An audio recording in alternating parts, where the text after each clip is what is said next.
In 1518, a strange epidemic struck the city of Strasbourg. Without apparent reason, hundreds of inhabitants began to dance frenetically, day and night, unable to stop until exhaustion or death. Some spoke of demonic possession, others of divine punishment. Discover the true and mysterious story of the dancing plague that still haunts the medical and social history of Europe.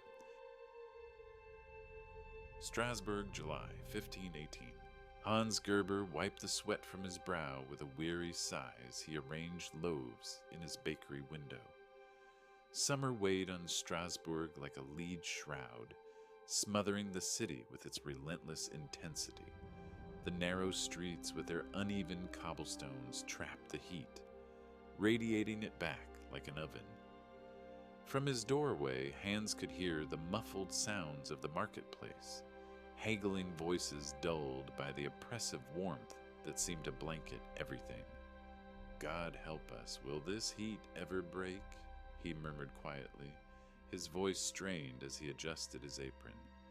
His young apprentice, Nikolaus, nodded silently, his face glistening with perspiration as he stoked the fire beneath the ovens, adding to the stifling atmosphere. The city had been suffering for months, each disaster following another without mercy. First the failed harvest, then the fever that had taken so many children in spring. The weight of famine and disease hung in the air, mingling with the aromas of fresh bread, market spices, and the acrid smell of sweat and refuse that lingered in the alleyways. "Master Gerber!" called a voice from outside, sharp with urgency. "Have you heard about the Trophea woman?" Hans stepped quickly into the street, where Jacob the butcher stood, his leather apron stained with blood, his eyes wide with excitement.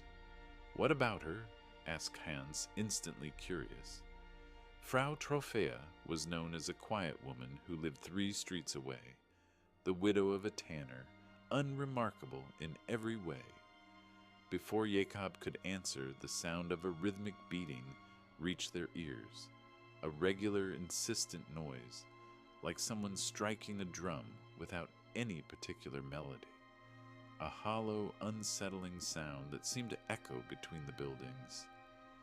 "That's her down there," said Jacob, pointing down the street, his finger trembling slightly. "She's been at it since this morning." Hans squinted against the sun, shielding his eyes with one hand. There, in the middle of the Münsterplatz, a woman moved with wild, erratic gestures. Her feet struck against the cobblestones, raising small clouds of dust with each impact. This was no ordinary dance. There was no music, no celebration to justify it. Her arms flailed as if she were warding off invisible assailants, her movements jerky and uncoordinated. "In God's name," murmured Hans, his voice barely audible as dread began to curl in his stomach. They weren't alone in their confusion.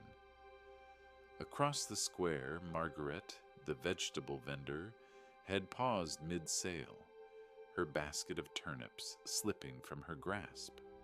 A small crowd had already gathered, their faces a mixture of bewilderment and unease as they watched the strange spectacle unfold. "Frau Trophea!" called Greta, a washerwoman who knew her well, her voice rising with concern. "Frau Trophea, are you unwell?"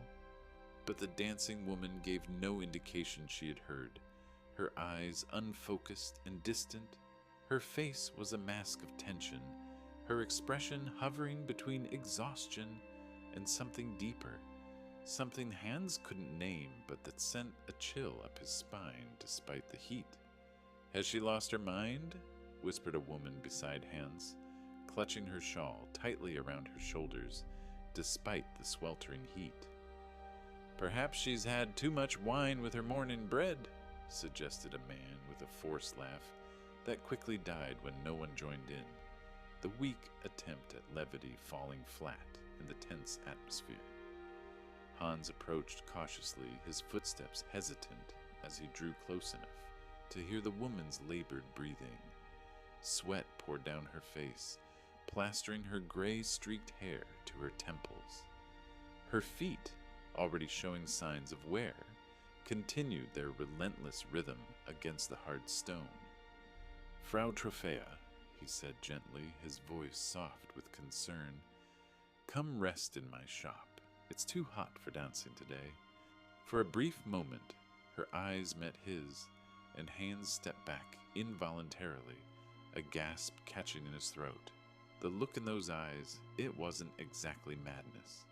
It was terror, pure terror, so intense it seemed to shine from within, as if she were witnessing horrors invisible to everyone else. "I believe she is possessed," came a hushed voice from behind, trembling with conviction.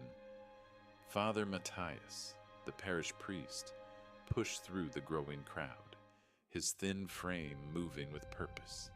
His thin face was grave as he observed the dancing woman, his lips moving in silent prayer. "Stand back," he commanded, his voice ringing with authority, as he produced a small vial of holy water. "Demon, I command thee."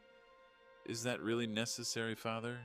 interrupted Hans, his practical nature asserting itself. "She might simply be suffering from the heat." The priest's eyes narrowed, his gaze sharp with disapproval. "Better to be cautious, Gerber. We have seen strange afflictions before," he replied, his voice low and ominous. As the day wore on, the crowd swelled, their whispers growing like the buzzing of anxious bees.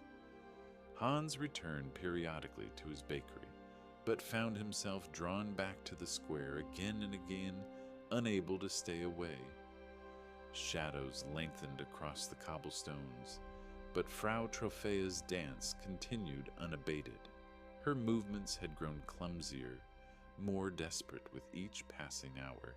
The regular sound of her feet had taken on a wet quality that Hans realized with horror was the sound of blood from her raw feet, leaving dark smears on the stones.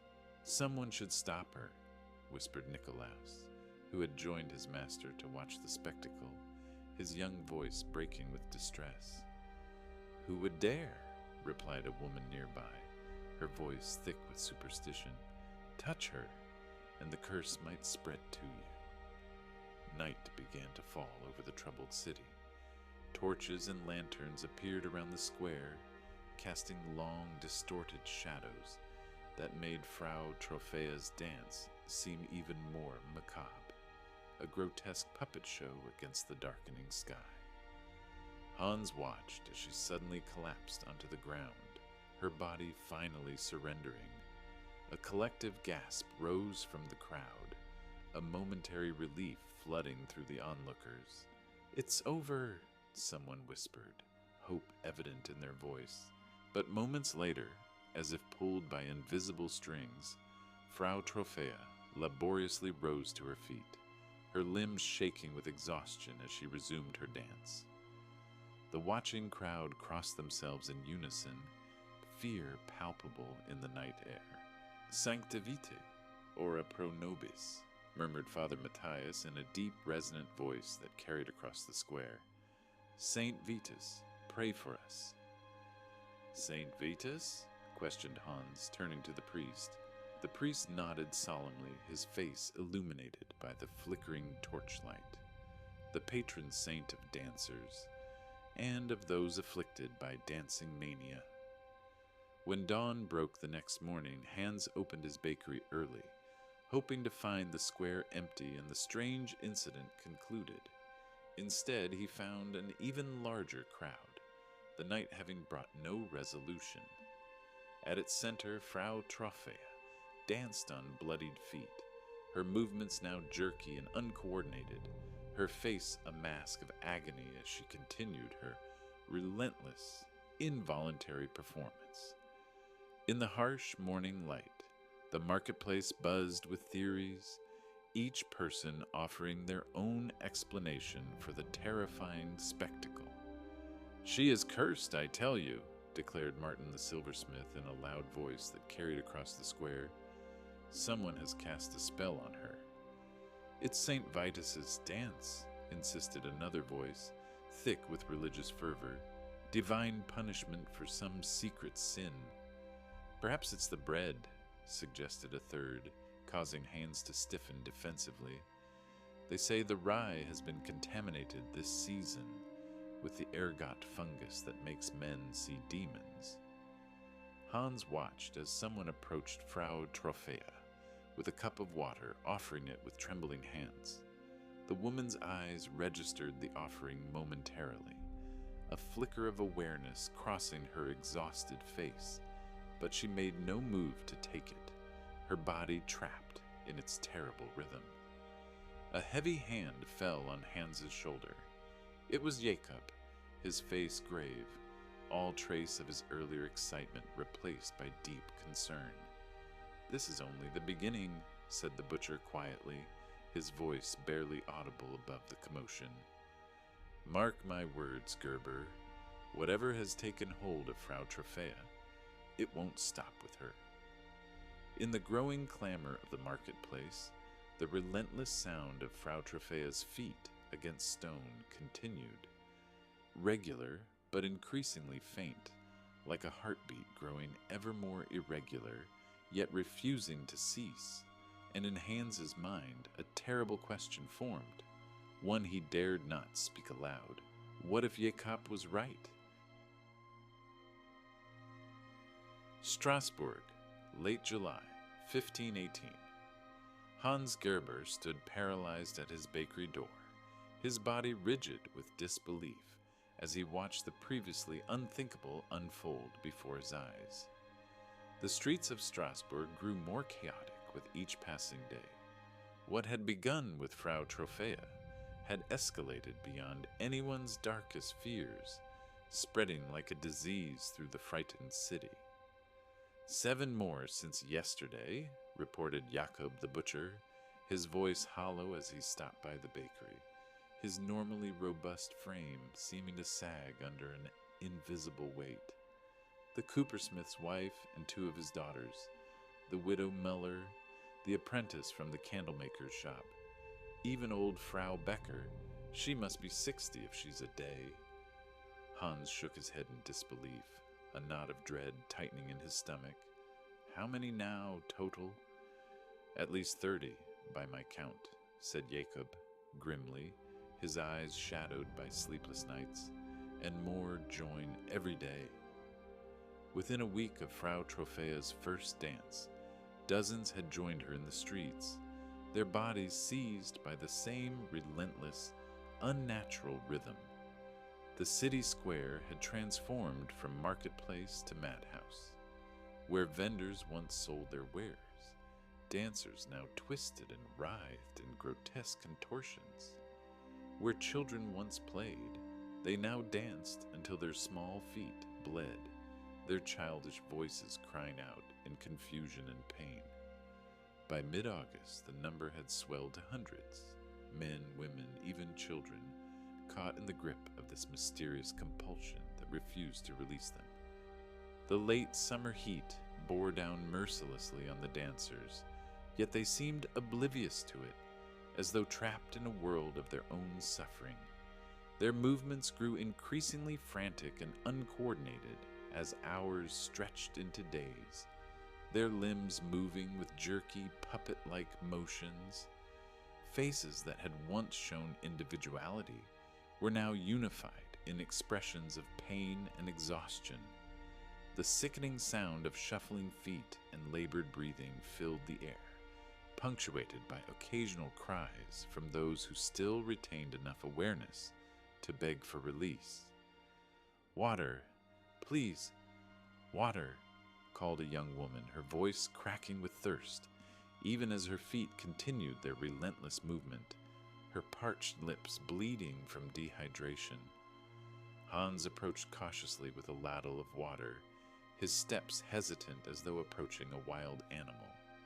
The woman's eyes locked onto his with desperate gratitude, tears welling up and streaking the dust on her face, but her dancing never slowed as she gulped the offering. Her shoes had worn through completely, leaving bloody footprints on the stones below her tireless feet. "How long has she been dancing?" Hans asked a nearby guard, his voice barely audible over the constant shuffle of feet. 3 days without stopping," the man answered solemnly, crossing himself as he spoke. "Not even to sleep." Nikolaus tugged urgently at Hans's sleeve, his young face pale with alarm. "Master Gerber, look there! Isn't that Margaretta's boy?" Hans turned to see a young teenager joining the fray, his face blank with shock as his feet began to move of their own accord, his expression transforming from confusion to terror. The vegetable vendor screamed as her son was pulled into the mass of dancers, as if by an invisible current, her cry cutting through the dull roar of the crowd. "Thomas! Thomas, no!" she shrieked, trying to reach him, her arms outstretched as she fought against neighbors who held her back, their faces grim with determination. "Don't touch him," warned an old woman, her voice quavering with superstitious dread. The contagion spreads through touch. Among the onlookers, panic had taken root and was growing like a poisonous weed, choking rational thought. Rumors spread through the narrow streets and crowded houses like wildfire. Parents kept their children indoors, barring doors and windows. Businesses closed their shutters, the usual bustling commerce of the city grinding to a halt. The city that had once bustled with life now pulsed with fear, a heartbeat of dread that seemed to echo the rhythm of the dancers' feet. At the blacksmith's forge, Conrad hammered a horseshoe with unusual force, each strike echoing his growing anger, sparks flying with every furious blow. "It is divine punishment," he muttered to his young apprentice, who watched him with wide, frightened eyes. "We have angered God with our sins, and now Saint Vitus exacts his vengeance." The apprentice swallowed hard, his voice small and uncertain. "But what sins, master?" "What have we done?" Conrad's hammer came down with a thunderous clang that made the apprentice jump. "Pride, greed. The bishop warned us of our excesses at Easter, did he not? And did we listen? Number. We continued our feasting and merrymaking while others starved. Now we pay the price," he spat, his voice bitter with self-recrimination. Not everyone shared this supernatural explanation. In a small tavern near the edge of town, a group of merchants huddled over their drinks, speaking in hushed tones, as though afraid of being overheard. "It's the bread," insisted a cloth merchant from Zurich, his voice carrying the weight of certainty. "I've seen this before. The rye crop was tainted with ergot fungus this season. The same thing happened in Basel 20 years ago. People hallucinating, convulsing. Not as many as here, but the same symptoms." "If it's the bread, why aren't we all dancing?" challenged another, his skepticism evident in his narrowed eyes. "Different tolerances," replied the merchant with a shrug that tried to appear casual, but couldn't hide his unease.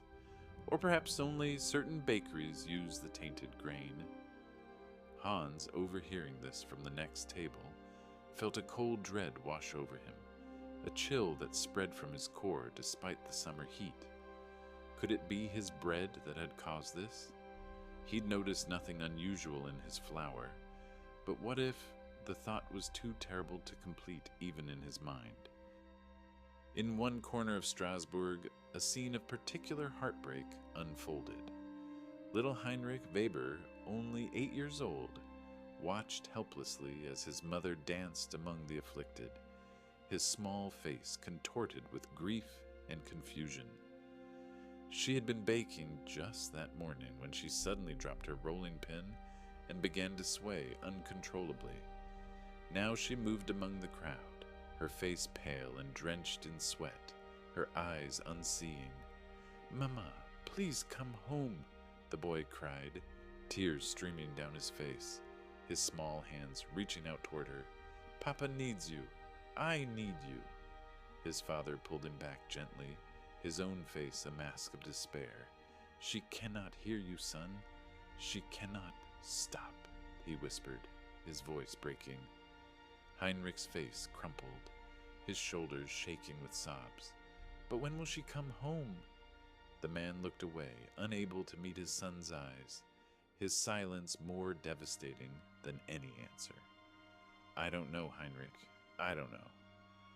The church quickly stepped in to address what most believed to be a spiritual crisis.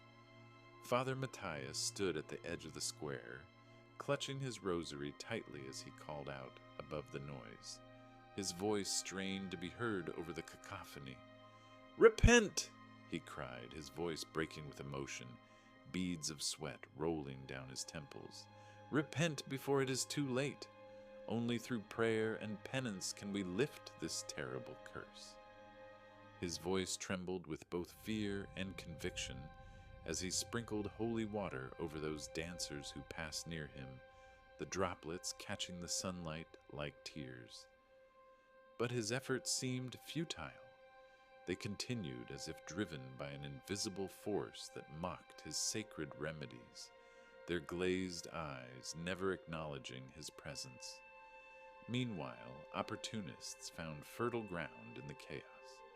A traveling merchant with a pockmarked face set up a stall near the cathedral, hawking miracle cures for the affliction, his voice carrying a practiced sincerity. "Protect yourselves from St. Vitus's wrath," he shouted to frighten passers-by, his arms gesturing dramatically.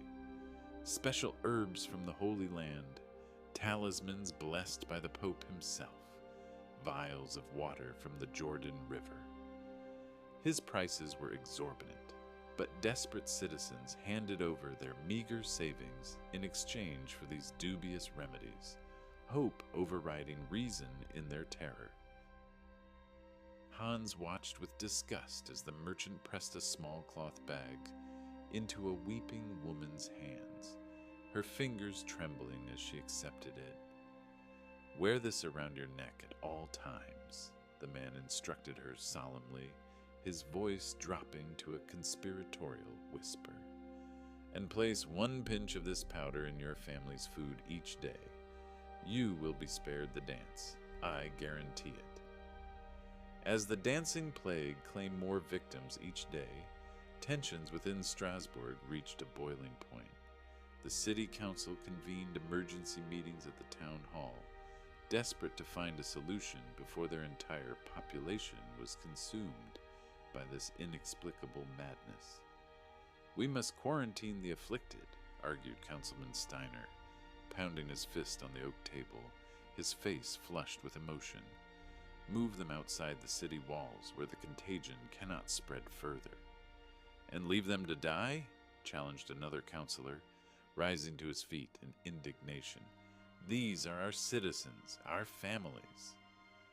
Dr. Hofer, the city's most respected physician, cleared his throat, the sound cutting through the heated argument. "Gentlemen, I believe this is a natural illness, not a supernatural curse. The symptoms suggest a disturbance of the humors, perhaps triggered by the extreme heat or contaminated food. We should focus on medical treatments, bloodletting, cold compresses." "Nonsense," interrupted another man, his voice rising with fervor. "I've seen the dancer's eyes. There is something unnatural there. This is mass hysteria, a madness of the mind brought on by years of suffering. These people have endured famine, disease, and endless uncertainty. The mind can only bend so far before it breaks." News of these debates filtered down to ordinary citizens who found themselves torn between explanations that all seemed equally plausible and terrifying, each theory offering both explanation and new fears. The following Sunday, Bishop Werner addressed the crisis directly. Standing before the cathedral's altar, resplendent in his ceremonial robes, he raised his hands for silence, the gesture commanding immediate attention from the packed congregation. "This plague is indeed divine punishment," he proclaimed, his voice echoing through the crowded sanctuary, his words falling like stones in still water. "Strasbourg has fallen into moral decay. Our markets operate on holy days. Our youth pursue pleasure without restraint. Our wealthy indulge in excess, while the poor starve at their gates." The congregation shifted uncomfortably, the rustling of clothing audible in the tense silence. "Therefore, I decree a period of atonement. Public processions and masses dedicated to Saint Vitus will be held daily. All citizens must confess their sins and donate generously to the church as acts of penance. Only through collective repentance can we hope for divine mercy." As Hans left the cathedral, he noticed how people avoided one another's eyes. Shoulders hunched as they hurried homeward. The solidarity that had initially united them in shock had fractured like thin ice. Now neighbors viewed each other with suspicion, fear breeding distrust among those who had once lived peacefully side by side. "I heard the Schneider family hasn't attended confession in months," whispered a woman to her companion just ahead of Hans, her voice carrying in the quiet street, "and their daughters started dancing yesterday." "The miller's grain has always seemed suspiciously abundant, even in bad years," muttered another, casting a furtive glance toward the mill at the edge of town. "Perhaps he deals with darker powers than we know." Hans quickened his pace, troubled by how quickly fear had turned to finger-pointing, how easily community could dissolve into accusation. He returned to his bakery, where Nikolaus waited anxiously, his young face pinched with worry. "Master Gerber," said the apprentice, his voice low and urgent, as though sharing a dangerous secret, "people are saying it might be the bread causing this madness. Some are refusing to buy from any baker now." Hans sighed heavily as he untied his cloak, his shoulders sagging with the weight of unspoken fears. "We've used the same flour, the same methods we always have, Nikolaus. Our bread is good and honest." "I know that, master, but they're saying—" A sudden commotion outside interrupted them, voices raised in alarm. Hans rushed to the door to find Jacob shouting for him, the butcher's face ashen. "Gerber, come quickly. It's your neighbor Weber. He's joined the dance." Hans felt his blood run cold, a shiver passing through him despite the heat. Anton Weber, the cooper who lived next door with his son Heinrich, the same man who had just been comforting his son as his wife danced. "What of the boy?" Hans asked urgently, already moving toward the door, dread propelling him forward. Jakob's face darkened, his eyes filled with grim meaning. Alone now, both parents lost to the dance. Hans didn't hesitate, his decision immediate. "Bring him here. He can stay with us until—" The words trailed off, unfinished. Until what? Until his parents danced themselves to death? Until this nightmare ended? There was no clear path forward, only the certainty that Strasbourg was changing irrevocably with each passing day, the fabric of normal life unraveling thread by thread. As Hans watched the ever-growing crowd of dancers, their numbers swelling like a flood tide, he wondered if Jacob had been right that first day. This was only the beginning, but what would be the end? The question hung in the air, as relentless as the rhythm of the dancers' feet against the cobblestones.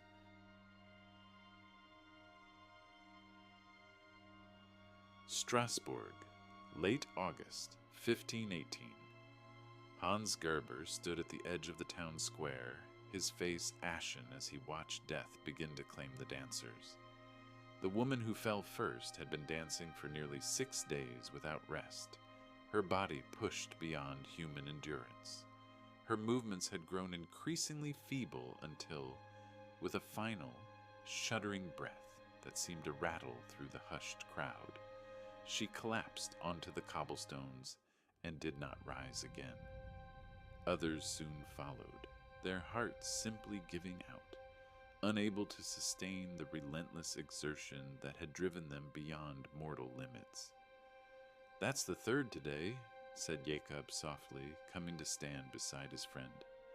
The butcher's face had grown gaunt over the past weeks, his once robust frame now thin, his eyes haunted by what they had witnessed, as though he'd aged years in mere weeks. Hans nodded grimly, his throat tight with unspoken grief. And yet, new dancers join even as others fall. It was true, for every dancer claimed by exhaustion or death, another seemed drawn inexorably into the madness, as though some invisible tide pulled them into its current. Strasbourg teetered on the brink of collapse. The city's once bustling streets now resembled nothing so much as a macabre theater, an apocalyptic drama where no one knew how it would end or who might be next to join the terrible performance. Little Heinrich Weber, now living in Heinz's home since both his parents had succumbed to the dancing plague, pressed himself against the baker's side, his small hand clutching Heinz's apron with desperate intensity. His eyes, too large in his thin face, never left the writhing crowd where his mother and father moved in their endless, tormented dance. "Will everyone dance until they die?" the boy asked, his voice barely audible, trembling with a fear too profound for his young years. Hans placed a protective hand on the child's shoulder, feeling the slight bones beneath his palm. "No, Heinrich. The council meets today. They will find a solution," he said, trying to infuse his voice with a confidence he didn't feel, for the child's sake. But even as he spoke the reassuring words, doubt gnawed at him like a hungry rat. What solution could there be to something no one understood? A plague that defied explanation. Inside the town hall, the council chamber was thick with tension, the air heavy and stale despite the open windows. Councilmen slumped in their chairs, exhausted from weeks of futile debate, their faces lined with defeat. The city's most esteemed physician, Dr. Hofer, stood before them, his scholarly composure finally beginning to crack, his hands trembling slightly as he gestured. "Gentlemen, we cannot continue as we have been," he declared, his voice hoarse from too many hours of argument. "The death toll rises daily. We must take decisive action based on what we know of medicine." "And what do we know?" challenged Councilman Steiner bitterly, rising halfway from his seat in agitation. "Your previous recommendations have only worsened the situation." It was true, and the accusation hung in the air like a knife. The council had initially sought practical solutions based on medical theories of the day. Dr. Hofer and his colleagues had attributed the plague to overheated blood, a diagnosis rooted in humoral theory, and prescribed a treatment that seemed logical at the time, their confidence now revealed as terrible hubris. The afflicted must dance the illness out of their systems. Dr. Hofer had insisted 3 weeks earlier, his voice ringing with authority that no one had questioned. We must provide them spaces to do so safely, away from the summer heat. Following his recommendation, guild halls throughout Strasbourg had been converted into makeshift dance spaces, their floors cleared for the grim purpose. Musicians had been hired to provide accompaniment, their somber melodies filling the air as the afflicted danced day and night, sweat-soaked and wild-eyed. But this approach had backfired catastrophically. Instead of alleviating the epidemic, it seemed to fuel it further. More citizens joined the dancers, either out of fear or some inexplicable compulsion, and the mania spiraled further out of control, consuming the city like a dark tide. Now, standing before the council once more, Dr. Hoffer's confidence had crumbled, leaving only a man facing the limits of his understanding. "I confess that our understanding is limited," he admitted, his voice barely above a whisper. "But continuing as we are ensures only more suffering and death." Bishop Werner rose from his chair, his movements deliberate and his face grave but determined. The room fell silent as he stood, all eyes turning to him, desperation making them receptive to any solution, even one beyond the realm of medicine. "Then perhaps it is time we acknowledge that this affliction lies beyond the realm of medicine. This is a spiritual malady requiring spiritual remedies," he said, his deep voice resonating with conviction. The weary councilmen turned toward him with desperate hope in their eyes, like drowning men glimpsing a distant shore. "What do you propose, Your Excellency?" asked the mayor, leaning forward, his face eager for any path forward. "Saint Vitus has brought this curse upon us, and only through him can it be lifted," the bishop declared, raising his hand in a gesture that brooked no argument. "I propose a threefold plan. First, we must ban all music and dancing within the city limits, for those not already afflicted, to show our penance and prevent further contagion. Second, we must transport the dancers to the shrine of St. Vitus in Saverne. And third, each parish must hold continuous prayers and collect offerings for the saint's mercy."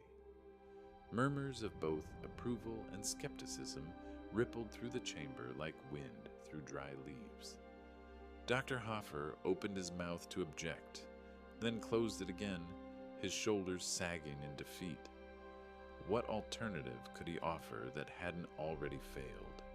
His science had proven inadequate against whatever dark force gripped the city. The mayor surveyed the room, his eyes moving from face to face, then nodded decisively. "We have tried reason and medicine. Now we shall try faith. Let it be done as the bishop suggests, and may God have mercy on Strasbourg." The following dawn broke cold and clear, the first hint of autumn in the air.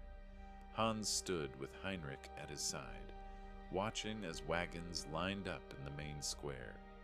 The dancers were being loaded onto them, still twitching and convulsing despite their exhaustion, to be transported to the shrine of St. Vitus in Saverne, a town nestled in the Vosges mountains some distance away. The procession had the air of a funeral, solemn and heavy with dread. "Look," Hans said gently to the boy, pointing to one of the wagons where two figures moved ceaselessly despite the ropes that secured them. "There are your parents.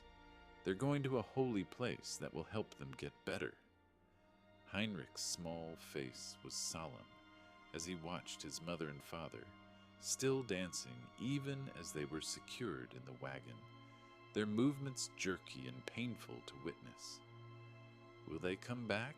he asked, his voice small but steady, a child trying to be brave. "We must pray that they will," Hans answered, unwilling to offer false promises, his hand resting protectively on the boy's shoulder. The journey to Saverne was arduous, the rough mountain roads testing both the strength of the wagons and the resolve of those accompanying the afflicted. The procession of wagons moved slowly along the mountain roads, the continuous movement of the dancers making the vehicles sway dangerously, as though carrying a cargo of restless spirits. Priests rode alongside, their voices raised in constant prayer, reciting prayers and sprinkling holy water. When the dancers' movements became particularly violent, the holy words rising and falling with the rhythm of the journey. Father Matthias, who accompanied the procession, later described to Hans what transpired at the shrine. a modest stone chapel high in the mountains, dedicated to Saint Vitus. His voice was hushed with reverence as he spoke, as though still in the presence of something sacred. We divided them into small groups, the priest explained, his eyes shining with fervent belief. Each group was led around the altar while we chanted the saints' prayers, the air thick with incense and devotion. The most remarkable part came next. Each dancer was given a pair of red shoes. "Red shoes?" questioned Hans, his brow furrowing in confusion. "Yes, specially prepared."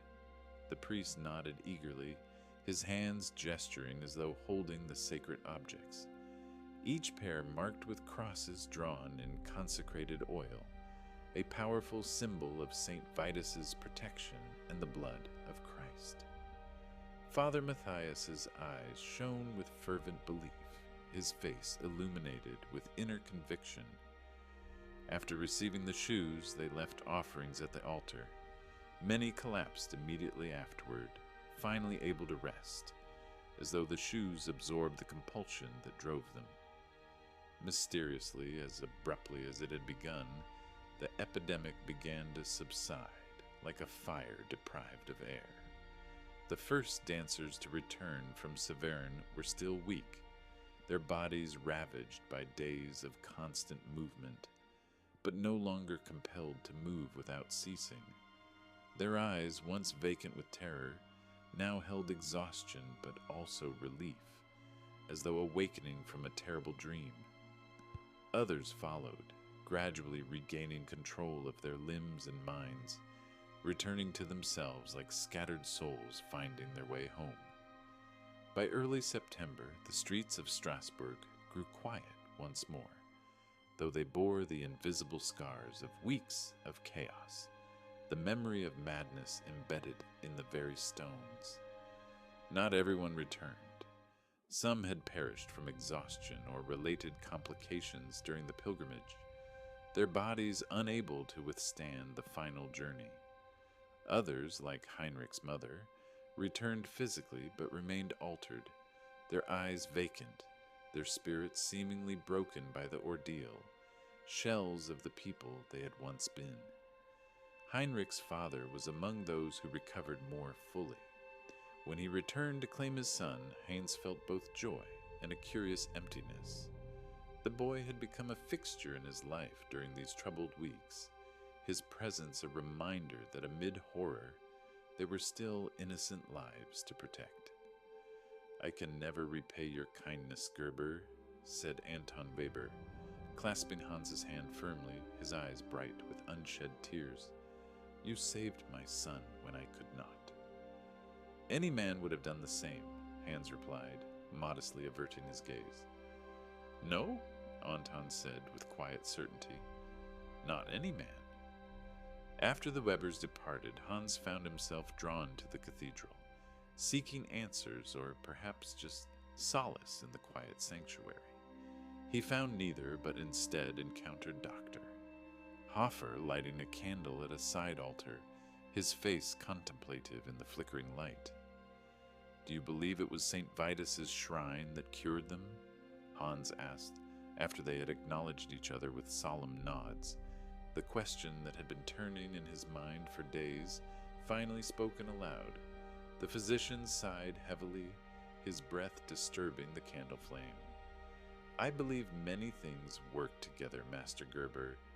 The rest after weeks of exertion, the removal from Strasbourg's environment, perhaps even the psychological impact of the ritual itself."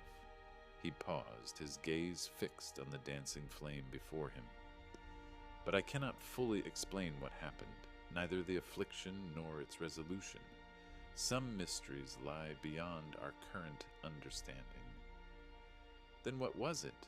Hans pressed, needing some framework to comprehend the horror they had witnessed. "What made hundreds of our neighbors dance until they dropped from exhaustion?" "I have my theories, Doctor," Hofer replied cautiously, his voice low, as though reluctant to commit fully to any explanation. "As do others. Over the weeks that followed, Hans heard many of these theories discussed in hushed tones throughout the city. In taverns and marketplaces, at church gatherings and guild meetings, the people of Strasbourg sought to make sense of what they had endured, attempting to place the inexplicable within some framework of understanding. The foreign merchant from Zurich maintained his conviction that the rye crop had been tainted with ergot fungus, a hallucinogenic mold that could trigger convulsions and hallucinations in those who consumed contaminated grain. I've seen similar cases, though never so widespread, he insisted to anyone who would listen, his voice carrying the authority of one who has witnessed such things before. The fungus resembles a dark spur growing on the grain. In small amounts, it causes burning sensations, spasms, hallucinations, just as we witnessed here in your unfortunate city. But others raised valid objections, their skepticism cutting through his confident assertions. If it was the bread, countered Jakob, during a heated discussion at Hans's bakery, his voice rising with conviction, why did some families have only one member affected, while others eating the same food remained untouched? And how could the afflicted dance for days without rest? Ergot poisoning would have killed them much sooner. The merchant could offer no satisfactory answer, his theory unable to account for the selective nature of the affliction. Bishop Werner predictably continued to attribute the plague to divine intervention, a warning from God about the moral decay of Strasbourg. His sermons drew larger crowds than ever, as citizens sought reassurance that their penance had been accepted and the curse lifted permanently, eager to believe that their suffering had meaning and purpose. Saint Vitus heard our prayers and saw our repentance, he proclaimed from the pulpit, his voice ringing with certainty that offered comfort to many. Let this serve as a reminder that we must remain vigilant against sin and impiety. But perhaps the most compelling explanation came from Dr. Hofer, who had spent weeks interviewing both victims and witnesses, his scholar's mind refusing to accept supernatural explanations without examining all possible natural causes. One evening he shared his conclusions with Hans over a quiet meal, the two men having formed an unlikely friendship in the aftermath of the crisis. I believe what we witnessed was a manifestation of collective anguish, the physician said thoughtfully, swirling the wine in his cup as he searched for the right words. Consider what Strasbourg has endured in recent years: famine, disease, social upheaval. The mind can only bear so much suffering before it seeks escape, even in the form of seemingly irrational behavior. You mean they chose to dance? Hans asked incredulously, unable to reconcile this with the terror he had seen in the dancer's eyes. Not consciously, no, but the human mind is mysterious. When enough people believe in the possibility of a dancing plague, when the fear becomes sufficiently intense, the boundary between belief and reality can blur. Dr. Hofer's eyes were kind but serious as he leaned forward. They didn't choose this, but their minds and bodies responded to years of accumulated stress in a way that followed culturally established patterns. Saint Vitus's dance is not unknown in our histories. Hans considered this, turning the theory over in his mind. And the cure? The red shoes in the shrine? A powerful ritual that gave them permission to stop, said the doctor simply, his explanation elegant in its simplicity. Something they could believe in more strongly than whatever compelled them to dance. The mind that creates such conditions can also release them, given the right circumstances. As autumn arrived and life in Strasbourg gradually resumed its normal rhythms, Hans found himself changed by what he had witnessed. The dancing plague had revealed something profound about human nature, its vulnerability, but also its resilience, how easily the fabric of civilization could fray, and yet how it could be rewoven. One crisp September evening, he sat with Nicholas on a bench outside the bakery, watching as children played in the square where dancers had once collapsed from exhaustion. The laughter of the young seemed to cleanse the space of its recent horrors, life asserting itself once more.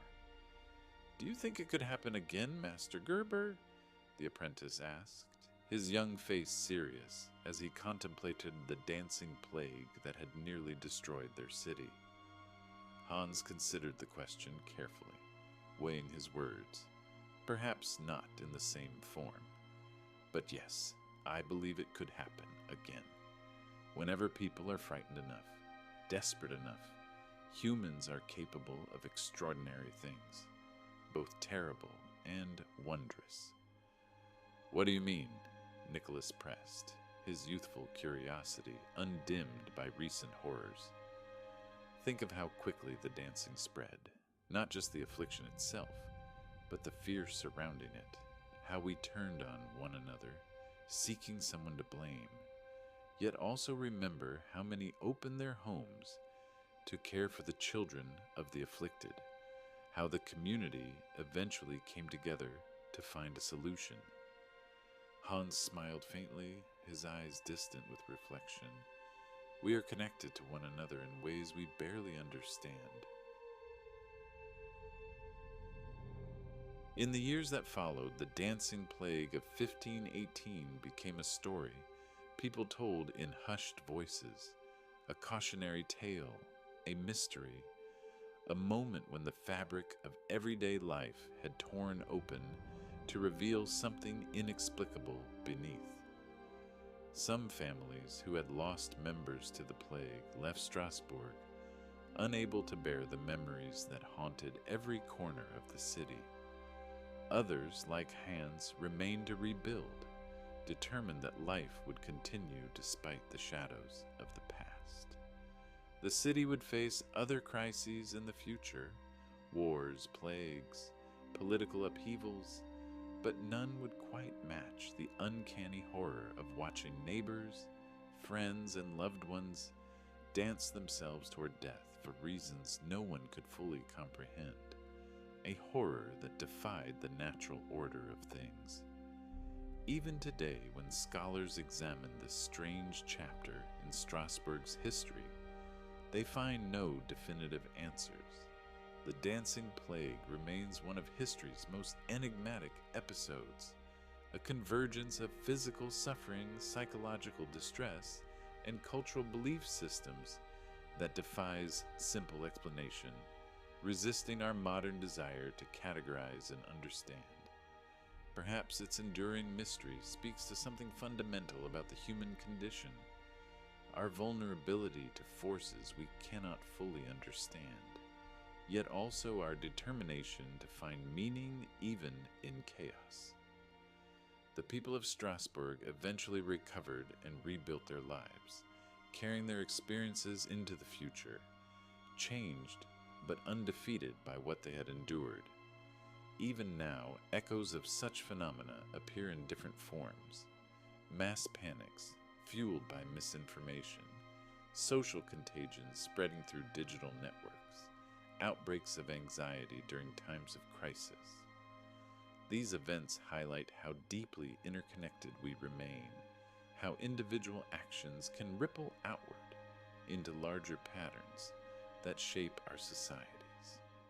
The dancing plague challenges us to confront the limits of our understanding of human behavior.